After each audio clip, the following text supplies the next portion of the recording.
Patuloy na humihina ang bagyong Nina habang papalayo ng bansa. Huli itong namata ng Pag-asa 620 kilometers northeast ng Itbayat, Batanes. Nasa 85 kilometers per hour na lamang ang lakas ng hangin nito at aabot na lang sa 100 kilometers per hour ang bugso ng bagyo. Kumikilos ito sa direksyong north-northeast sa bilis na 7 kilometers per hour.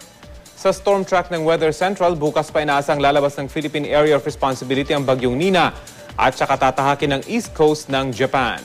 Patuloy pa rin nagdudulot ng matataas na alon ang northern seaboard o sa northern seaboard ng Northern Luzon at eastern seaboards ng Northern at Central Luzon ang hanging dala ng bagyo. Delikado pa rin po ang pumalaot sa mga nabanggit na lugar kaya't hanggat maaari ay iwasan na munang bumiyahe riyan. Ngayong araw magiging maaliwalas ang panahon sa buong Luzon. Dito sa Metro Manila magiging maalinsangan pa rin pero may posibilidad na umulan mamayang hapon.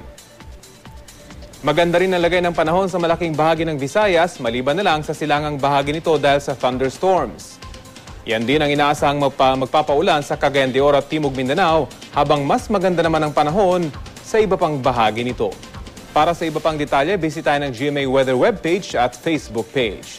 Ito ang GMA Weather, I am ready, serbisyong totoo ng GMA News.